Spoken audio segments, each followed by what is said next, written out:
하나님의 말씀입니다. 오늘 우리에게 주시는 하나님의 말씀은 마태복음 25장 1절에서 13절까지에 있는 말씀입니다. 마태복음 25장 1절에서 13절까지에 있는 말씀, 신약성경 43페이지에 있습니다. 우리 1절부터 13절까지에 있는 말씀을 함께 봉독해 올리겠습니다. 1절입니다. 그때에 천국은 마치 등을 들고 신랑을 맞으러 나간 10 처녀와 같다 하리니 그 중에 5은 미련하고 5은 슬기 있는 자라. 미련한 자는 등을 가지되 기름을 가지지 아니하고 슬기 있는 자들은 그릇에 기름을 담아 등과 함께 가져갔더니 신랑이 더디 오므로 다 졸며 잘세. 밤중에 소리가 나되 보라 신랑이로다 맞으러 나오라 하며 이에 그 처녀들이 다 일어나 등을 준비할세. 미련한 자들이 슬기 있는 자들에게 이르되 우리 등불이 꺼져가니 너의 기름을 좀 나눠 달라 하거늘 슬기 있는 자들이 대답하여 이르되 우리와 너희가 쓰기에 다 부족할까 하노라.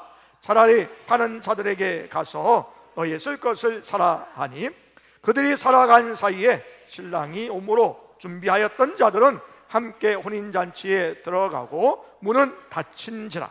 그 후에 남은 처녀들이 와서 이르되 주여 주여 우리에게 열어주소서. 대답하여 이르되 진실로 너에게 이르노니 내가 너희를 알지 못하노라 하였느니라. 그런즉 깨어있으라. 너희는 그 날과 그때를 알지 못하느니라. 아멘. 본문에 있는 말씀은 우리의 영혼을 뒤흔들고 우리의 신앙의 뿌리까지 점검하게 하는 말씀입니다. 이 본문에 있는 말씀은 하나님의 나라 천국에 대해서 말씀하고 있는데 그렇다고 천국과 지옥에 대한 구분을 이야기하는 것이 초점이 아닙니다. 또 하나님의 백성과 또 세상에 속한 사람들과 구분하기 위한 말씀도 아닙니다. 오늘 본문에 있는 말씀에 나오는 미련한 처녀 5과 또한 슬기 있는 처녀 5명은 교회 공동체 안에 있는 사람들이었고 또한 예수님의 오심을 기다리는 등불을 가지고 있었던 사람들이었다라는 것입니다. 미래를 준비하며 예수님의 오실 재림을 준비하는 자였고 또 교회에 출석하며 교회 일을 감당하는 사람들이었다라는 거예요. 그런데 왜 오늘 본문에 있는 말씀을 우리가 예수님을 통하여서 오늘 우리에게 말씀하시는가라는 것입니다. 오늘 슬기 있는 자와 또한 미련한 자의 명확한 구분이 있습니다. 그것은 미련한 자들은 등불을 준비는 했지만 기름은 준비하지 않았다라는 것이요, 슬기 있는 자들, 슬기로운 처녀들은 등불뿐만 아니라 기름을 그릇에 예비하고 준비하였다라는 것입니다. 여러분, 우리가 본문에 있는 말씀을 통하여서 우리가 전부 다 교회의 공동체 일원이지요. 교회에 출석을 하고요, 교회에서 세례를 받기도 하고요, 또 교회의 일을 감당하기도 하고 교회 안에서 교제하기도 하고 또 주어진 일에 최선을 다하다가 일정 부분에 우리가 직분을 맡아서 그 일을 감당하고 있다라는 거예요. 그런데 왜 우리 다 같이 예수님의 오심을 우리가 기대하며 또 기다리고 있는 우리에게 이런 말씀을 해 주시는가라는 것입니다. 오늘 명확한 구분에 있어서 기름을 준비했는가, 기름을 준비하지 않았는가, 이것이 명확한 구별인데 오늘 본문에 있는 말씀을 통해서 첫 번째 우리가 기억해야 될 것은 기름을 준비해야 한다라는 것입니다. 한번 따라하고, 기름을 준비합시다. 기름을 준비합시다. 우리 본문에 있는 말씀 다시 한번 읽겠습니다. 우리 3절과 4절에 있는 말씀입니다. 시작. 미련한 자들은 등을 가지되 기름을 가지지 아니하고 슬기 있는 자들은 그릇에 기름을 담아 등과 함께 가져갔더니. 아멘.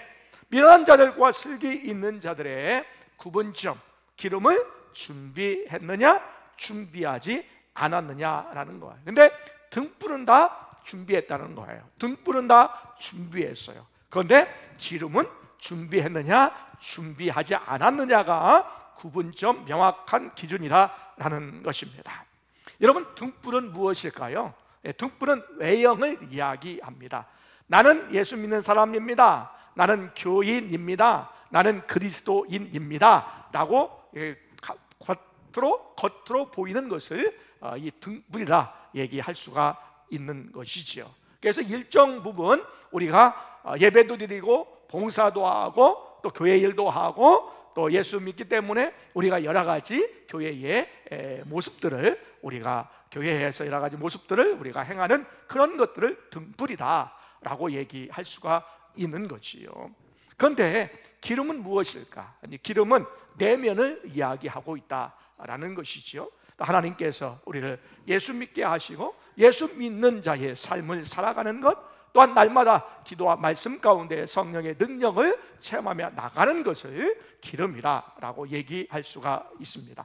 이 복음주의적 관점에서 기름은 일반적으로 성령 충만을 이야기합니다. 그래서 그 한 부분만 이야기해 본다면 우리가 성령 충만한가 성령 충만하지 않은가, 이것이 슬기 있는 자인가 또한 미련한 자인가를 이야기할 수 있다라는 것입니다. 그래서 슬기 있는 자들은 기름을 준비했지만 미련한 자들은 기름을 준비하지 아니했다라는 것이지요. 여러분, 미련한 자들은 무엇이 부족했을까? 등불은 준비했는데 기름은 준비하지 않았다라는 거예요. 이것은 우리가 지속적으로 주님과의 교제를 이야기합니다. 그리고 날마다 성령의 충만함을 이야기하지요. 성령의 충만함을 통하여 우리의 일생에, 우리의 삶의 일상에서 우리가 기도하고 말씀 가운데 성령의 인도하심을 받는 것, 그것이 바로 기름을 준비하는 것이다 라고 이야기할 수가 있습니다. 여러분, 우리가 기도하지요. 기도는요, 급할 때에 직원을 부르기 위해서 비상벨을 누르든지, 또한 소방차를 부를 때에, 또 위급 순간에 우리가 어르신들 집마다 있는 그 비상벨이 아니라는 거예요. 우리의 기도는요, 늘상 쉬지 않고 평상시에 하는 것이 기도다라는 것입니다. 말씀을 묵상하고 말씀을 읽는 것도 마찬가지입니다. 우리가 그냥 교인이기 때문에 우리가 취미생활 하듯이 성경 한번 읽어보는 것, 이것이 우리가 성경의 묵상이 아니라 평상시에 하나님의 말씀과 대하면서 주님과 교제하는 삶, 이것이 성경 하나님의 말씀 묵상하는 우리의 자세가 되어야 된다라는 것입니다. 우리는 구원받은 자로서 구원받은 것으로 끝나는 것이 아니라 우리가 더욱더 하나님의 백성으로, 하나님의 사람으로 성장해 나아가야 되는데, 그것을 성결해지는 과정, 다른 말로 성화의 과정이 있어야 된다라는 것이지요. 그때에 바로 성령의 충만함과 성령의 역사를 경험하면서 기름을 준비할 수 있는 것이다라는 것입니다. 성령의 능력으로 살아갈 때에 성령의 열매를 맺게 되지요. 갈라서에 있는 말씀에 우리에게 성령의 열매를 맺는 삶을 말씀하고 있다라는 것이지요. 그래서 우리가 구원받은 자의 삶에 만족하는 것이 아니라 성령의 충만함, 성령의 충만함, 성령의 열매를 맺어가는 은혜가 우리에게 있기를 원합니다. 우리는 예수 믿는 것으로만 만족할 수가 없습니다. 날마다 성령의 능력과 성령의 열매를 맺어가는 은혜가 우리에게 있기를 원합니다. 두 번째 우리가 기억해야 될 것이 있는데, 기름은 나누어 줄 수가 없다라는 것입니다. 한번 따라, 기름은 나눌 수가 없습니다. 기름은 나눌 수가 없습니다. 우리 본문에 있는 말씀 5절 함께 읽습니다. 시작. 신랑이 더디움으로 다 졸며 잘세라는 것이죠. 여러분, 우리가 일반적으로 종말은 두 개의 종말이 있습니다. 하나는 우주적인 종말이 있고 또 하나는 개인적인 종말이 있고, 어떤 분은 또 구원론적인 종말 이렇게 얘기하는데요. 일반적으로는 이제 우주적인 종말, 개인적인 종말 이렇게 얘기합니다. 우주적인 종말은 뭐냐면 예수님이 이 땅에 오심으로 세상의 마지막이 되는 것, 마지막을 맞이하는 것을 우주적인 종말이라고 얘기할 수가 있고, 개인적인 종말은 예수님 오시기 전에 우리가 이 세상을 떠나는 것을 개인적인 종말 이야기합니다. 그래서 우주적인 종말이든지 개인적인 종말이든지 끝이다 라는 것을 우리가 알 수가 있는 것이죠. 이 마지막 때에 예수님께서 오신다라는 것입니다. 그런데 초대교회 성도들은 바로 예수님께서 하늘로 승천하신 이후에 금방 오실 것으로 생각했습니다.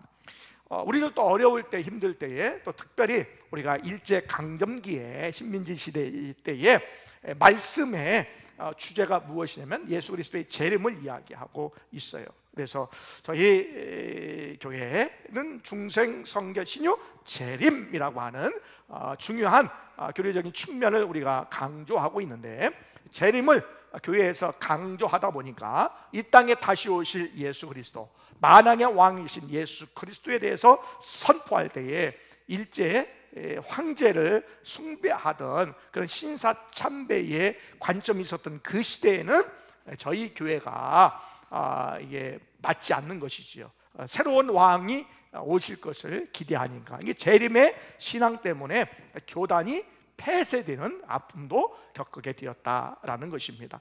예수님이 오실 것을 기대하죠. 예수님이 오실 것을 기대하는데, 우리가 예수님이 곧 오실 것 같습니다라고 하지만 우리의 시간으로 볼 때에는 예수님이 좀 늦게 오시는 것 같아요. 그리고 연기하시는 것 같아요. 여러분, 우리의 마음에 예수님이 좀 늦게 오시는 것 같다라고 하는 이 마음에는 두 가지의 관점이 있습니다. 하나는 우리가 시험에 어떠한 관점이 있고, 또 하나는 기회의 관점이 있을 수 있다라는 것이죠. 그래서 예수님이 좀 늦게 오시니까 마음대로 좀 살자라고 하는 것이지만, 반대로 생각해 본다면 이 예수님이 오시기 전까지 우리가 지금까지 살아왔던 것을 우리가 그렇게 만족하지 못하는 삶, 또 하나님을 기쁘시게 하지 못하는 삶이었다면, 이제는부터 예수님 오시기 전까지는 내가 최선을 다해서 예수님을 맞을 준비를 해야 되겠다 라고 하는 기회로 살아가는 사람이 있을 수 있다라는 것입니다. 그런데 말이죠, 본문에 있는 말씀의 5절에 모두 다 신랑이 오는 것이 좀 더디니까 졸며다 잘세 그랬습니다. 여러분, 우리가 신앙생활 하면서 신앙이 다 좋을 수는 없죠. 일평생 다 좋을 수는 없어요. 때로는 우리가 실족하기도 하고 실패하기도 하고, 또한 잠들 수 있고 나태할 수도 있다라는 거예요. 인간의 연약한 것을 이야기합니다. 우리가 때로는요 나태할 수 있습니다. 또 부족할 수 있어요. 연약할 수 있어요. 그리고 좋을 수 있다라는 거예요. 모두 다 잘 수도 있다. 때로는 깨워도 잘 일어나지 않을 정도의 신앙의 과정을 겪어가는, 터널과 같이 누가 얘기해도 전혀 듣지 않는, 지금 당장 예수님이 오신다 얘기해도 듣지 않을 정도의 그 답답하고 완악하고 그리고 견고하고 또 이 마음에 단단한 그런 마음을 가지고 우리가 살아갈 때도 있다라는 것이지요. 그것이 인간의 연약합니다. 기름을 준비했든지 준비 안 했든지 모두 다 그러한 과정을 겪어갈 수도 있다라는 것, 이것이 인간의 연약성이다라는 것입니다. 그런데 말이지요, 바로 분명한 것은 바로 이때에 모두가 잠들 수 있지만 깨어날 수 있어야 된다라는 것이지요. 이 시기에, 예수님이 좀 지체되는 시기에 왜 우리에게 때로는 시험의 시간이 될 수도 있고 왜 기회의 시간이 될 수 있을까? 우리 마태복음 24장 14절에 있는 말씀 함께 있습니다. 이 천국 복음이 모든 민족에게 득언되기 위하여 온 세상에 전파되리니 그제야 끝이. 다시 한번 읽겠습니다. 시작. 이 천국 복음이 모든 민족에게 증언되기 위하여 온 세상에 전파되리니 그제야 끝이 오리라. 아멘. 이 전파되어야 마지막 예수님이 오실 때가 이루었다라고 말씀을 하고 있는 것이죠. 그래서 복음이 전파되어야 예수님이 오신다라고 말씀하고 있습니다. 한국의 선교사들은 171개국의 전 세계에 파송되어 있고, 오히려 이단에서는 177개의 나라에 복음을 자기들 나름대로의 복음을 전하고 있는 그러한 시대에 살고 있습니다. 세계 이후에 선교사를 파송하는 나라가 된 것은 참 하나님의 축복이 아닐 수 없습니다. 조슈아라고 하는 프로젝트가 있습니다. 그것은 뭐냐면 미전도 종족에게 복음을 전하는 그러한 프로젝트를 가지고 있는 큰 선교 단체인데, 전 세계에 17,000여 개의 종족이 살고 있습니다. 한 17,000의 종족, 더 세분을 할 수도 있습니다만 그 정도의 종족이 살고 있는데, 그 중에 미전도 종족, 그러니까 전도가 이루어지지 않은 종족을 미전도 종족이라고 하는데, 이 미전도 종족은요, 이 종족 중에 2% 정도 미만 예수 믿는 종족을 미전도 종족이라고 얘기합니다. 그 조슈아 프로젝트에 있는 그에서 이제 발표한 게 의하면 17,000여 개의 종족 중에서 현재의 7,000여 개의 종족이 아직 미전도 종족이다. 그러니까 예수 믿는 사람들이 이제 2% 미만을 미전도적으로 하니까 그 정도의 종족이 아직 미전도 종족이라고 하긴 하지만, 일부 또 다른 각도에서 미전도 종족에게 복음을 전하는 단체는요, 한 300여 종족만 남았다, 이렇게 얘기하는 사람이 있습니다. 그런데 통계적으로 우리가 이론적으로 봤을 때에 선교학적으로는 2% 미만 예수 믿는 비율을 미전도 종족으로 하지만, 그 종족 중에서도 이미 복음이 전해졌다는 거예요. 그것을 우리가 생각해야 돼요.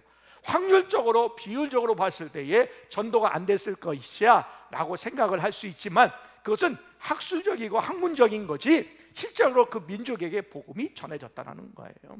그리고 실제적으로 한 300여 종족만 복음을 아직 이렇게 전달되지 않은 종족으로 이렇게 분류하는 사람이 있습니다. 그렇게 본다면 우리가 정확히는 알지 못하지만 주님께서 오실 날이 가까워졌다는 것을 우리가 학술적으로도 또한 통계적으로도 볼 수가 있다는 것을 알 수가 있는 것이지요. 그래서 우리가 복음을 전할 수 있는 기회, 그것이 바로 예수님이 재림을 우리가 생각할 때에 현재 지연되고 있다라고 하는 그 때가 바로 우리에게 기회가 된다라는 거예요.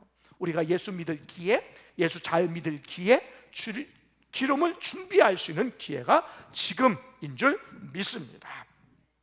중요한 것은 주님의 재림이 갑자기 임한다라는 거예요. 우리 데살로니가전서 5장 2절에 있는 말씀 함께 읽겠습니다. 주의 날이 밤에 도둑같이 이룰 줄을 너의 자신이 자세히 알기 때문이라. 아멘. 도둑같이 임한다라는 거예요. 몇 날 몇 시에 전화하고 당신의 집에 오늘 갈 테니까 준비하고 계십시오. 그리고 집을 다 비워놓고 있고 온갖 폐물과 돈은 탁자에 내려놓고 집을 비워주시기를 바랍니다. 출타하시기를 바랍니다 라고 도둑이, 강도가 이렇게 얘기하지 않는다라는 거예요. 알지 못할 때, 잠자고 있을 때에 온다라는 거죠. 예수님이 그렇게 재림하신다라고 말씀하시고, 우리가 기대하지 않을 때, 넉넉히 있을 때에 이때가 아니야 라고 할 때에 예수님께서 오신다라고 말씀하고 있습니다. 본문에 있는 말씀에도 그렇죠. 다 졸고 잘세, 그때에 갑자기 신랑이 왔다 라고 하는 소리를 듣고 신랑을 맞으라 라고 하는 소리를 듣고 이제 깨어나게 됩니다. 자, 그때에 기름을 준비하지 못했던 미련한 자들이 슬기 있는 자들에게 이렇게 요청하죠. 자, 8절과 9절에 있는 말씀 함께 있습니다. 미련한 자들이 슬기 있는 자들에게 이르되 우리 등불이 꺼져가니 너의 기름을 좀 나눠 달라 하거늘, 슬기 있는 자들이 대답하여 이르되 우리와 너희가 쓰기에 다 부족할까 하노니 차라리 파는 자들에게 가서 너희의 쓸 것을 사라 하니. 아멘. 여러분, 미련한 자들이 우리에게 기름을 좀 나눠달라 라고 얘기했을 때 안 된다라고 거절하는 것이 우리가 볼 때는 참 야박하다라고 얘기할 수 있는데, 이것이 성경의 진리입니다. 여러분, 구원받는 것과 성령 충만은 누가 채워주지 않는다라는 것이지요. 어느 어머니가 이제 평상시에 늘 자녀들 위해서 열심히 기도해 주었습니다. 그래서 자녀들이 잘 성장을 했어요. 교회에서 잘 출석도 하고요, 또 맡은 바 일들을 잘 감당하고, 나중에 교회에서도 또한 세상에서도 예수 믿는 자로서의 그 역할을 감당하고, 또 때로는 직분을 받아서 또 하나님의 귀한 일들을 감당해 나아가고 있었습니다. 이제 임종을 앞둔 어머니가 이 자녀들을 부르게 되었습니다. 그러면서 내가 지금까지 너희들을 위해서 최선을 다해서 기도했다. 그런데 이 기도가, 나의 기도가 너의 믿음을 대신할 수는 없고, 또 내가 너희를 위한 그러한 헌신과 바램이 너희들에게 기름을 채워줄 수는 없다라고 이렇게 임종 직전에 이야기했습니다. 너희의 기름을 채우는 것은 너희의 신앙 각자의 몫이다라고 이렇게 얘기를 했다라는 것입니다. 우리가 좋은 가정에 태어나고 또 좋은 여건에서 예수 믿는 건 참 축복입니다. 또 좋은 교회에서 우리가 신앙생활하는 것도 축복이지요. 그런데 여러분, 우리의 신앙의 여정에는요, 지극히 개인적인 것이 있습니다. 좋은 환경과 상황을 만나는 것도 중요하지만 구원을 얻는 것은 지극히 개인적인 결단을 통해서 가능하다라는 것이고, 성령의 충만함과 성령의 능력도 지극히 개인적인 차원에서 이루어진다라는 것입니다. 여러분, 신앙에는요, 아빠 찬스가 없습니다. 물론 지금도 아빠 찬스를 쓰는 사람들이 있죠. 교역자도 아빠 찬스를 쓰죠.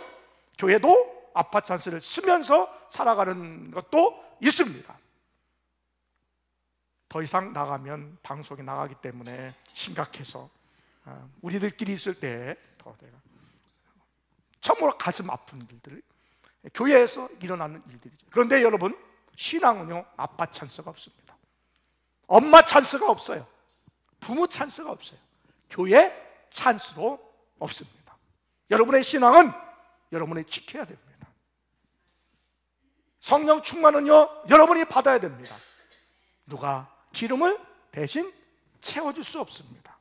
여러분이 가지고 있는 기름을 자녀들에게 나누어 줄 수도 없고, 배우자에게 나누어 줄 수도 없고, 구역 식구들에게 나누어 줄 수도 없다라는 거예요. 그래서 오늘 기름은 나누어 줄 수 있는 것이 아니다라는 것입니다. 오늘 슬기 있는 처녀들이, 미련한 처녀들에게 이야기하지요. 너희가 가서 기름을 사라 라고 얘기합니다. 그런데 오늘 말씀의 근거로 보면 기름을 살 수 있는 것이 아니죠. 시장에 가서 기름을 살 수 있는 것이 아니잖아요. 이것은 무엇을 얘기하냐면, 지금이라도 예수님을 찾고 회개함으로 기름을 준비하라는 뜻을 가지고 있어요. 그런데 문제는 말이죠, 기름을 준비할 수 있는 시간이 그때는 부족하다는 거예요. 제가 아주 어렸을 때에 생각나는 것이 늘 있어요. 그것은 뭐냐면 제 선배, 2년 선배가 저한테 얘기하는 거예요. 뭐라고 얘기하면, 제가 교회 열심히 다니니까 저한테 얘기해. 야, 너 죽기 전에 예수 믿고 죽으면 되지 않느냐. 그 얘기 뭐냐면, 내가 지금 막 죽으려고 막 할 때, 그때 예수님을 믿고 내가 죽으면 되지 않느냐 라고 저한테 질문하는 거. 제가 어린데 그때 중학교 2학년 3학년 때인데 저한테 질문을 하는 거예요. 그래서 제가 생각했는데 어떤 그 생각이 나느냐면, 이렇게 대답했어요. 그것이 가능하긴 하다. 죽기 전에 딱 총각이 달렸을 때 숨 넘어가기 전에 예수 믿어서 천국 가는 가능하다 라고 얘기를 했어요. 그런데 말이지, 그 당시에 그 죽어가는 그 순간에 예수 믿을 마음이 생기느냐 안 생기냐는 그때가 중요한 거죠. 마음이 안 생기면 예수 못 믿는 거잖아요. 가능성은 있는데 그때 내가 예수를 믿고자 하는 마음이 없으면 불가능한 거다. 그렇게 대답을 해줬던 적이 있어요. 어려운 질문을 어렸을 때 했는지는 모르겠어요. 그런데 그 얘기를 듣고 교회에 나오는지는 모르지만 어느 날 보니까 열심으로 저보다 더 신앙생활을 잘하는 모습을 보게 됐던 적이 있습니다. 여러분, 기름을 준비하는 것, 신앙은 하루아침에 이루어지는 것이 아닙니다. 물론 하나님의 특별한 은혜를 통하여 강력하게 임한 때도 있습니다. 저는 믿습니다. 그렇지만 기름을 준비하는 것은 단번에 하루아침에 기회가 그렇게 주어지는 것이 아니죠. 날마다의 삶 가운데에 주님과의 교제를 통하여서, 또 말씀을 통하여 우리의 삶 가운데 때로는 갈등과 어려움이 있을 때에 하나님의 말씀 가운데 내가 순종하며 살아가고자 하는 결단과 결심과 순종의 삶을 살아갈 때에 성령의 역사가 일어나기 시작을 한다라는 거예요. 여러분, 신앙생활에도 벼락치기가 없습니다. 제가 벼락치기를 많이 해봤거든요. 초등학교와 중학교 2학년 때까지 시험 보기 전날, 그리고 전부 다 공부하는 것이 아니라 할만한 몇 과목만, 보통 어릴 적에는 4과목, 5과목씩 하루에 막 시험 쳤잖아요. 그 시간 있을 때마다. 그래서 전부 다 공부를 못하니까 그 중에 할만한 것 한 2-3과목 이렇게 대충 읽고 그 전날 공부해서 이제 당일날 가서 시험 보는 거예요. 그러니까 이게 성적이 잘 안 나오죠. 늘 한 중간 정도 이렇게 했어요. 그래도 이제 아주 안 하는 애들보다는 이제 나으니까 벼락치기로 해가지고 이제 했어요. 그것도 이제 중학교 올라가고 중학교 2학년 올라가는 그때까지도 이제 전날 이제 공부하고 하는 거예요. 전날 시험 공부하고 이제 가서 시험 치르는 거예요. 벼락치기 하니까요, 제가 한 300여 명 중에 한 150등. 제가 아직도 기억해요. 제가 중학교 1학년 처음 시험 성적 320명 중에 162등. 아직도 기억합니다. 숫자. 그 정도 했어요. 그러다가 중학교 2학년 때 은혜 받고 3학년 때 은혜를 받고, 제가 제일 좋아하는 TV가 마침내 고장이 나서 제가 할 게 없어가지고 제가 시험 공부를 했는데, 저는요 매일매일 공부하는 애들은 이해가 안 됐어요. 어떻게 그렇게, 이게 불가능하다, 이건 천지가 개벽해도 안 된다 라고 하는 생각을 들었는데, 볼 것도 없으니까 책을 보게 되더라고요. 그래서 매일매일 공부하고 12시 넘어서 공부하는 애들은 저는 이해가 안 됐습니다. 어떻게 사람이 밤을 새면서 12시 넘어서 공부하느냐, 이건 불가능하다. 그래서 저도 하기 시작했는데 12시 넘기가 어렵더라고요. 그리고 어떻게 공부하다가 코피가 나느냐, 이거 불가능하다. 얼마나 열심히 공부하길래. 그래서 저도 코피를 한번 나고 싶어가지고 열심히 했는데 안 나더라고요. 그래서 어떻게 했냐면 제가 코를 팠습니다. 파가지고 코피가 나게 했던 적도 있는데, 벼락치기 이제 공부를 하다 보니까 중간 정도 계속해서 이제 하게 됐고요. 이제 은혜를 받고 중학교 2학년 때 예수를 이제 믿게 되었고, 성령 충만의 은혜를 이게 받게 되었는데, 하나님의 은혜죠. 그래서 공부하게 하는 환경이 이제 만들어졌는데, 매일매일 공부를 하니까 성적이 이제 갑자기 올라가게 되었고요. 중학교 2학년, 3학년에서 처음 시험 봤는데 아직도 기억하는 숫자 57등, 320명 중에 57등 전체. 그리고 점점 더 좋아져가지고 33등, 19등 전체 딱 가는데, 그때 제 마음에 딱 들었어요. 반에서 5등, 그리고 전체 19등 전체. 그래가지고 제가 그때의 마음이 어떤 마음이 드냐면, 선생님도 놀래고 또한 친구들도 놀래고 저도 놀래고, 그래서 공부를 더 이상 하면 내 머리가 이상해질 것 같다 라고 해서 그때에 생각했던 것이 뭐냐면, 나는 상상이 아니라 상중이나 상하 요 정도만 좀 하자라고 하는 생각이 들었어요. 그래서 늘 목표는 그거예요. 상 완탑하지 말고 그 한 중간 정도 좀 했으면 좋겠다라는 것이 이제 생각이 들어요. 그래서 물론 이제 중학교 이제 졸업하고 고등학교 갈 때는 반에서 1등, 2등은 다 했습니다만, 시골에서 했기 때문에 그렇게 수준이 높은 것은 아니지만 하나님의 은혜로 공부도 잘하게 되고, 그때가 어떤 때냐면 중학교 3학년 때, 2학년 때 매일 토요일마다 학생회 예배 마치고 성가대석 밑에서 차례하며 기도했던 때예요. 근데 하나님께서 지혜를 주시고요, 저는 확신합니다. 하나님께 지혜를 주셨다라고 믿습니다. 제 머리로 그게 가능할까요? 안 돼요. 근데 하나님의 은혜로 하나님 환경을 조절하시고, 또 노력하게 하시고, 또 비전을 보게 하시고, 예수 믿는 자가 신학대에 간다는 자가 열심히 공부해야지 그렇게 놀면서 최선을 다하지 않으면 되겠느냐라고 하는 마음에 확신이 들고, 내가 예수 믿는 사람 중에서 그래서 최선을 다해서 그런 노력을 해야지라고 하는 마음이 들게 되었죠.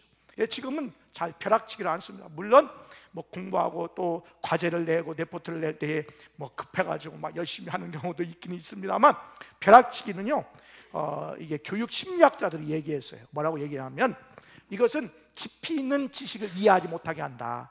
기억만 자극할 뿐이다. 이렇게 얘기를 했어요. 그래서 벼락치기 하는 거는요, 그때만 좋은 거예요. 그래서 이 공부한 것이 오래 남지 않는 것이지요. 이런 공부는 뭐예요? 우리 지식도 쌓는 거지만 지혜를 잘 이렇게 만들어가는 것, 그것이 바로 우리가 배우는 어떤 과정의 중요한 부분이 되잖아요. 신앙도 마찬가지예요. 우리가 벼락치기 신앙은요, 크게 능력을 발휘하기 어려운 거예요. 여러분, 평상시에 잘하는 은혜가 있기를 원합니다. 별것 아닌 것 같지만요, 평상시 기도하는 거, 말씀을 읽는 거, 또 삶에 우리가 태도를 보이는 거, 이런 것들이요, 나중에 신앙이 차곡차곡 쌓여서 그의 삶이 되고 인격이 되고 신앙이 되고 운명이 된다라는 거예요. 여러분, 그렇잖아요. 우리가 표정을 한 표정 딱 짓는 거, 그 표정 하나 표정이요, 인생을 좌우하잖아요. 여러분, 인상을 팍 쓰고 다니는 사람은 나중에 나이가 들면 인상을 딱 쓰고 다니는 사람이 되죠.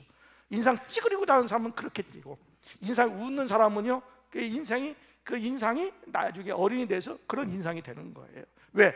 자그마한 거지만 별것 아닌 것 같은 그 별것 아닌 것이 반복되고 반복되고 하루가 되고 한 달이 되고 1년이 되고 10년이 되고 20년이 되고 또한 평생이 되면 그것이 그의 삶으로 나타난다라는 거예요. 그래서 한 번에 뭔가 하려고 하지 말고 그냥 평상시에 하나하나 보이는 것 아니지만, 여러분 그잖아요. 공부할 때도, 우리 신앙생활 할 때도 처음에는 별것 아닌 것 같아요. 그런데 어느 날 별것 아니는 1년, 2년의 삶 가운데 말씀이 나한테 탁 들려지기 시작하는 거죠. 그게 하나님의 역사거든요. 여러분, 벼락치기 신앙이 아니라 당장 기름을 준비할 수 있는 그런 시간을 만드는 것이 아니라 평상시에 기름을 준비할 수 있는 은혜가 있기를 원합니다. 오늘 이 슬기로운 처녀들은 우리 미련한 처녀들에게 가서 살아 얘기했지만, 그때는 이제 살 시간이 없는 거예요. 예수님이 오시는데 어떻게 예수님을 만나고 교제하고 친밀한 교제를 나누면서 기름을 준비할 수 있겠느냐라는 것입니다. 기름은 나눠줄 수 없는 것이다 라는 것입니다. 세 번째, 그러므로 깨어 있어야 합니다. 한번 따라가. 깨어 있어야 합니다. 깨어 있어야 됩니다. 네, 조시는 분이 없는 것 같아서 감사한데 깨어 있어야 됩니다. 자, 우리 본문에 있는 말씀 10절을 함께 읽겠습니다. 25장 10절 시작. 그들이 살아간 사이에 신랑이 오므로 준비하였던 자들은 함께 혼인잔치에 들어가고 문은 닫힌지라. 아멘. 이 미련한 처녀들이 이제 기름을 사러 갔을 때에 문이 닫혔다라는 거예요. 혼인잔치에 문이 닫혔다라는 거예요. 문이 닫혔다라고 하는 본문에 있는 말씀은 우리에게 앞으로 문이 닫힐 것이라고 하는 미래적인 거잖아요. 그러니까 우리에게는 아직 문이 안 닫힌 거예요. 할렐루야. 이게 기회잖아요. 그래서 우리에게도 아직 문이 안 닫힌 이 시기에 우리가 기름을 준비하고 깨어 있어야 된다라는 거예요. 그리고 이 구원의 문이 닫히기 전까지 우리가 이 문에 들어가지 못할 자들을 우리가 생각하면서 복음을 전하는 것이요, 우리 가족에게, 우리 친구들에게, 이웃에게, 또 알지 못하는 사람에게도 복음을 전하는 은혜가 있기를 원합니다. 아직 문이 열려져 있다라는 거예요. 그런데 이 문이 열려진 것은, 이 기회는요, 우리에게는 오래 기간 동안 열려질 것으로 기대할 수 있지만 어떤 사람에게는 오늘이 마지막 기회일 수도 있다라는 겁니다. 어떤 사람에게 일주일이 기회일 수도 있다라는 거예요. 닫혀있는 문이 이제 열려있는 문이 닫혀질 때가, 그 기간이 제한되어 있다는 것을 우리가 알 수가 있습니다. 자, 우리가 문을 열어달라라고 하는 미련한 처녀들이 이제 얘기를 하죠. 자, 12절에 있는 말씀입니다. 마태복음 25장 12절 시작. 대답하여 이르되 진실로 너에게 이르노니 내가 너희를 알지 못하노라 하였느니라. 아멘. 여러분, 이제 문을 지키는 사람이 이 문을 열어달라고 하는 미련한 처녀들의 그러한 아우성에 이렇게 얘기하는, 너희를 알지 못하노라 그랬어요. 여러분, 오늘 등불을 준비하며 신랑을 맞이하는 사람들입니다. 교회 공동체 안에 있는 우리와 같은 공동체 안에서 우리가 같은 신앙생활하고요, 또한 우리가 일정 세례를 받고 봉사도 하고 직분을 받고 우리가 함께 공동체를 이루는 교회 공동체, 우리 모두를 이야기해요. 그런데 오늘 그 문을 열어달라고 하는 미련한 처녀들이 문을 열어달라고 할 때에 뭐라고 말씀하냐면 너희를 알지 못하노라 그랬어요. 주여 주여 한다고 천국에 들어가지 못한다라고 하는 말씀도 있지요. 오늘 미련한 처녀들이 얘기해요. 주여 주여 문을 열어달라고 얘기하죠. 우리가 그렇게 주여 주여 기도하며 주여 주여 이렇게 이야기할 수도 있다라는 거예요. 그런데 너희를 알지 못한다라고는 대답이 우리에게 들려질 수도 있다라는 것이 중요한 부분이다라는 거예요. 왜 알지 못할까라는 거예요. 그것은 우리가 예수님이 신랑 되신 분이 우리 신부가 그렇게 친밀한 관계로 사랑의 관계가 아니다라는 거예요. 신부로서 받아들일 만한 자격이 없다라는 거예요. 신랑으로서 내가 신부로 받아들여야 되는데 신부로 받아들일 수 있는 진정한 사랑의 관계 교제가 없었다라는 것을 이야기할 수 있습니다. 오늘 여러분은, 우리들은 기름을 준비했는가? 그리고 신랑을 맞이할 만한 기름이 넉넉히 준비되어 있는가라는 것입니다. 여러분, 우리 마태복음 25장 13절에 있는 말씀 함께 읽습니다. 그런즉 깨어있으라, 너희는 그날과 그때를 알지 못하느니라. 아멘. 깨어있으라 그랬습니다. 우리가 잠을 자지 말라라고 하는 의미도 있을 수 있지만, 잠을 자지만 신랑이 왔을 때에 즉각 일어나 반응할 수 있도록 준비하라는 거예요. 우리가 신앙생활 하면서 늘상 우리가 깨어 있을 수는 없잖아요. 어떤 분들은 낮에는 주무시고 밤에는 또 깨어서 기도한다고 하시는 분이 있는데, 그러면 건강에 해로워요. 잠잘 때는 잠 주무시고 깨어서 기도할 때는 깨어 기도하셔야 되죠. 여러분, 우리가 인간이, 우리의 육신이 약하기 때문에 우리가 잠을 잘 수가 있습니다. 졸 수도 있어요. 그런데 중요한 것은 뭐냐면 주님이 오실 때에 즉각 반응할 수 있는 준비는 되어 있어야 된다라는 거예요. 그래서 기름을 준비하고 깨어 있어야 된다라는 것입니다. 여러분, 우리가 교회 안에 있는데 교회 안에 있음에도 등불을 밝힐 기름이 나에게 충분한지를 여러분이 점검할 필요가 있습니다. 그리고 내가 지금 깨어 있는지, 주께서 이 시간에 임하실 때에 즉시 반응할 수 있는 준비가 나에게 되어 있는지를 우리가 점검해야 된다라는 것입니다. 그래서 주님이 내가 너를 도무지 알지 못하니라고 하는 말씀에 우리가 귀를 기울여서 슬기로운 처녀처럼 매일 기름을 준비하고 기도함으로 또 말씀으로 성령 충만의 역사를 경험하는 우리 모두가 되시기를 원합니다. 예수님 반드시 오십니다. 오신다고 약속해 주셨습니다. 예수님의 약속은요, 변하지 않습니다. 현재는 문이 열려 있습니다. 우리가 들어갈 기회도 있습니다. 예수 믿을 기회가 있습니다. 친밀한 관계를 통하여 성령의 충만함을 경험할 수 있는 기름을 준비할 기회가 아직은 있습니다.